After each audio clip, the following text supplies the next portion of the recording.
The Kerala story 2 goes beyond. നമ്മുടെ Kerala സ്റ്റോറിയുടെ part 2 ആയിട്ട് ഇറങ്ങാൻ പോകുന്ന ഒരു സിനിമയാണ്. ഓൾറെഡി അതിന്റെ ട്രെയിലറൊക്കെ പുറത്തിറങ്ങിയിട്ടുണ്ട്. നിങ്ങൾ എല്ലാവരും അത് കണ്ടു കാണുമെന്ന് വിശ്വസിക്കുകയാണ്.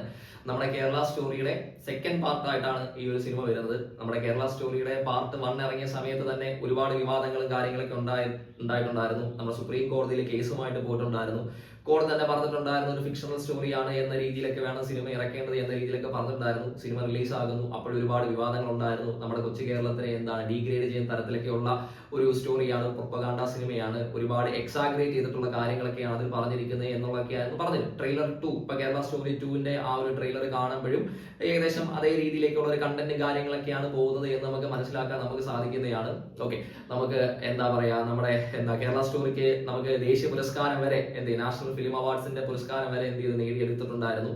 നമ്മുടെ തമിഴ് സിനിമാ നടൻ വിജയുടെ ജനനായകൻ പോലുള്ള സിനിമകൾക്ക് സെൻസർ ബോർഡിന്റെ അംഗീകാരം കിട്ടാതെ കിടക്കുന്ന ഒരു സമയത്താണ് കേരള സ്റ്റോറി 2 ഗോസ് ബിയോണ്ടിനൊക്കെ സെൻസർ ബോർഡിന്റെ അംഗീകാരമൊക്കെ കിട്ടി ഫെബ്രുവരി 27 റിലീസ് ആകാനായിട്ട് പോകുന്നത്.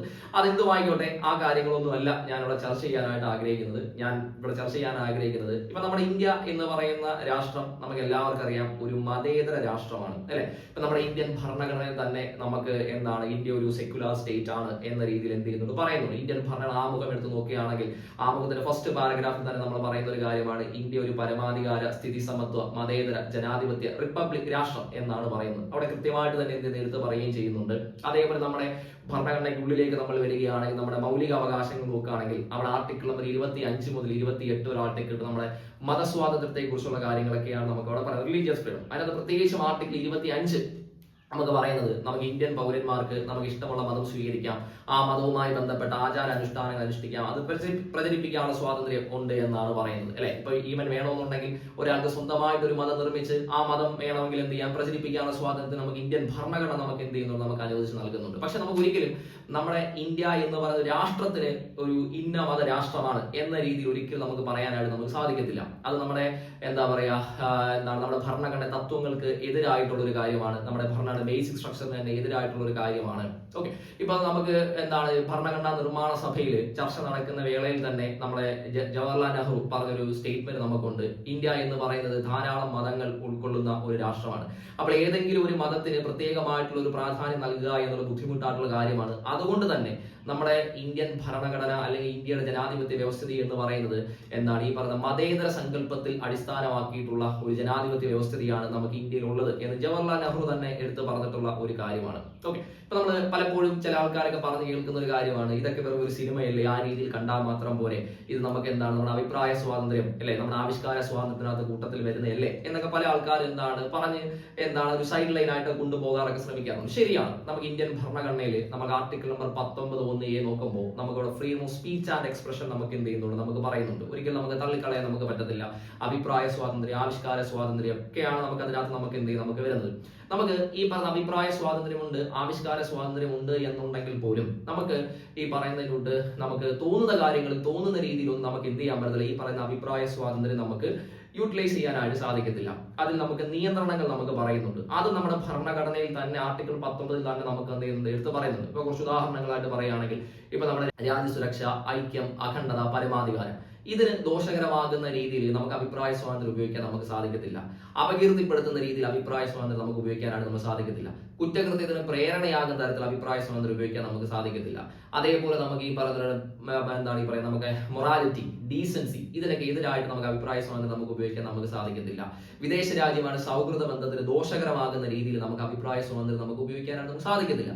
ഈ പറയുന്ന നിയന്ത്രണങ്ങൾക്ക് വിധേയമായിക്കൊണ്ട് മാത്രം കോടതി അലക്ഷ്യമാകുന്ന രീതിയിൽ അഭിപ്രായ സ്വാതന്ത്ര്യം നമുക്ക് ഉപയോഗിക്കാനായിട്ട് നമുക്ക് സാധിക്കത്തില്ല.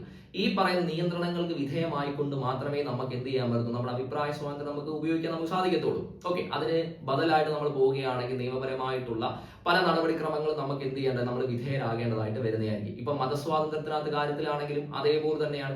അവിടെ നമുക്ക് ഈ പറയുന്ന പബ്ലിക് ഓർഡറിനെ അടിസ്ഥാനമാക്കിക്കൊണ്ട്, ഹെൽത്തിനെ അടിസ്ഥാനമാക്കിക്കൊണ്ട്, മൊറാലിറ്റിനെ അടിസ്ഥാനമാക്കിക്കൊണ്ട് അവിടെ നമുക്ക് നിയന്ത്രണങ്ങൾ നമുക്ക് നമുക്ക് പറയുന്നുണ്ട്. ഓക്കെ, ഇപ്പൊ നമ്മൾ നേരത്തെ പറഞ്ഞതിലോട്ട് ആമുഖത്തിനകത്ത് നമുക്ക് ഇന്ത്യ ഒരു സെക്യുലർ രാഷ്ട്രമാണ് എന്ന രീതിയിൽ പറയുന്നുണ്ട് അല്ലെ. ഈ പറയുന്ന സെക്യുലർ എന്നൊരു വാക്ക് നമുക്ക് ഭരണഘടനയിലേക്ക് നമുക്ക് ആമുഖത്തിൽ ആദ്യം നമുക്ക് ഉണ്ടായിരുന്നില്ല. പിന്നീട് നമ്മൾ കൂട്ടിച്ചേർത്തതാണ് 42ാം ഭരണഘടനാ ഭേദഗതി 1976-ലൂടെയാണ് കൂട്ടിച്ചേർത്തത്. അപ്പോൾ പിന്നീട് നമുക്ക് എന്താണ് അതിൽ കുഴപ്പമില്ലാതെ കാര്യങ്ങളൊക്കെ പോവുകയായിരുന്നു. പിന്നീട് കുറച്ച് വർഷങ്ങൾക്ക് ശേഷം ഇപ്പൊ റീസെന്റ് ആയിട്ടുള്ള കുറച്ച് 2-3 വർഷം നമ്മൾ നോക്കുകയാണെന്നുണ്ടെങ്കിൽ ഈ സെക്യുലർ എന്ന വാക്കും അതേപോലെ സോഷ്യലിസം എന്ന വാക്ക്, സോഷ്യലിസ്റ്റ് എന്ന വാക്കൊക്കെ കൂട്ടിച്ചേർന്ന് എതിരായിട്ട് സുപ്രീം കോടതിയിൽ കേസ് വന്നിട്ടുണ്ട്. അപ്പൊ സുപ്രീം കോടതി പറഞ്ഞൊരു കാര്യമാണ്, ഇത്രയും കാലമായിട്ട് ആർക്കും യാതൊരു കുഴപ്പവും ഉണ്ടായിരുന്നില്ലല്ലോ, പിന്നെ എന്തിനാണ് ഇപ്പോൾ നിങ്ങൾക്ക് ഈ പറഞ്ഞ സെക്യുലർ എന്ന വാക്കിനെ കുറിച്ചും സോഷ്യലിസ്റ്റ് എന്ന വാക്കിനെ കുറിച്ച് എന്താണ് ഒരു തർക്കം എന്ന രീതിയിൽ പറഞ്ഞ സുപ്രീം കോടതി ആ കേസ് എന്ത് ചെയ്യായിരുന്നു, തള്ളിക്കളയുകയായിരുന്നു ചെയ്തിരുന്നത് അല്ലെ. ഇപ്പോ നമുക്ക് എന്താണ് ഇപ്പൊ നമ്മൾ ഒരുപാട് ചർച്ച ചെയ്യപ്പെടുന്ന ഒരു വാക്കാണ് നമ്മൾ ഈ പറയുന്ന മതേതരത്വം എന്ന് പറയുന്ന വാക്കുകളും അതേപോലെ വർഗീയത എന്ന് പറയുന്ന വാക്കുകളൊക്കെ അല്ലെ. അപ്പോൾ ഒരു സമയത്ത് നമ്മൾ പറഞ്ഞുകൊണ്ടിരുന്ന ഒരു കാര്യമായിരുന്നു, ഇപ്പോ എന്താണ് എന്റെ മതമാണോ അല്ല നല്ലത്, അല്ലെങ്കിൽ നിന്റെ മതമാണോ നല്ലത് എന്ന രീതിയിലേക്ക് ഒരു സംസാരം ഉണ്ടായിരുന്നു. അതിപ്പോ മാറിയിട്ട് പുതിയൊരു ട്രെൻഡിലേക്ക്, പുതിയൊരു ഫാഷനിലേക്ക് വന്നിരിക്കുന്നതെന്ന് വെച്ചാൽ എന്റെ മതേതരത്വമാണോ നല്ലത് അതോ നിന്റെ മതേതരത്വമാണോ നല്ലത് എന്ന രീതിയിലേക്ക് ഒരു ട്രെൻഡിലേക്കും കാര്യങ്ങളിലേക്ക് എന്താണ് പോയിക്കൊണ്ടിരിക്കുകയാണ് ചെയ്യുന്നത് അല്ലെ. അത് കാലത്തിൻ്റെതായിട്ടുള്ള പല മാറ്റങ്ങളിലും വന്നുകൊണ്ടിരിക്കുന്ന രാഷ്ട്രീയപരമായിട്ടുള്ള വ്യവസ്ഥകൾക്ക് അടിസ്ഥാനമാക്കിയിട്ട് എന്ത് ചെയ്യാണ് വരുന്ന ഒരു കാര്യമാണത്.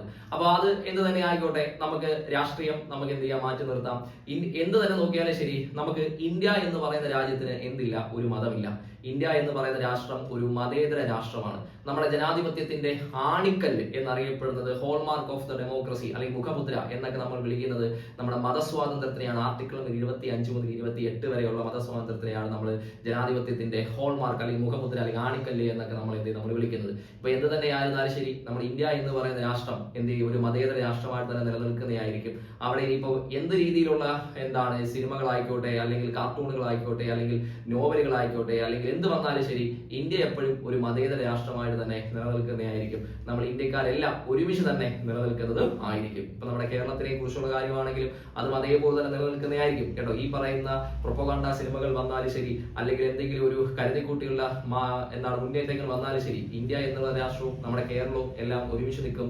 നമ്മൾ ആ ഒരു നാനാത്വത്തിൽ ഏകത്വം, യൂണിറ്റി ഡൈവേഴ്സിറ്റി നമ്മൾ എന്ത് ചെയ്യും, കാത്തു സൂക്ഷിക്കുക തന്നെ ചെയ്യുന്നത് ആയിരിക്കും. Thank you.